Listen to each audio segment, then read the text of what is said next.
The current population of the planet of the world has reached 7.3 billion. Already 10 years ago, producing enough food for 12 billion people, yet still 10 billion people on Earth die from chronic malnutrition. Among these, 35% in Africa, 18% Asia, 14% in Latin America are suffering from chronic malnutrition. Astoundingly, a total of 550 million people still suffer from hunger. 850 million people suffer from chronic malnutrition. Half of the Earth is starving. The culprits aren't droughts, typhoons, floods, and not even wars. Someone's slowing down the supply and distribution of the abundant food for far too long. Their purpose is to maximize their own profit by using food supply.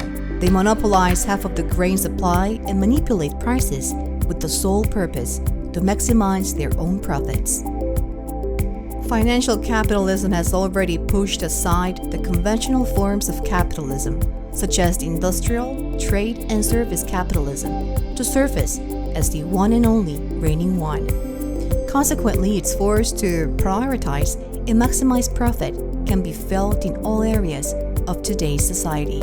Undeniably, the rise of the stocks related to food prices from all over the world is leaving a trail of devastating consequences for world hunger. The onset of the industrial development in the 19th century paved the road for buyers from all corners of the world to purchase large quantities of agricultural products in Europe.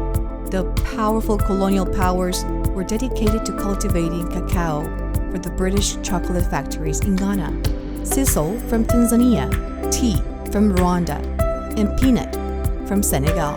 Those countries eventually celebrated their independence, but they still find themselves harvesting and selling a single item at a much lower price than the standard exports.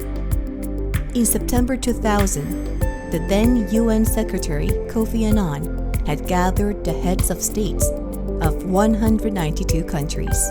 In the wake of the new millennium, the major tragedies that have followed mankind were an agenda to explore options and find a strategic solution to resolve them for once and for all. Titled the Millennium Development Goals, and the first one was to reduce in half the number of famine victims by 2015. There was strong resistance. From 2008 to 2012, the number of victims catapulted, doubling the price of stocks related to food prices, especially becoming catastrophic to poverty-stricken areas. In September 2015, the Secretary General Ban Ki-moon, just like his predecessor, was infuriated by the world crisis and set forth a new strategy. At a place where heads of states and governments were present, the Agenda 2030 and urgent reforms to be made were presented. This meant war against the invisible force of 17 different calamities these countries had to fight for 15 years.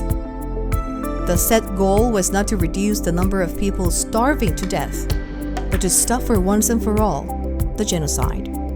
Agenda 2030's number one goal and second goal are to end famine and poverty, and a solution was needed. That is why all of you are here today as representatives to attend the blockchain finance implementation for poverty eradication and metropolis policies organized by the ISEA.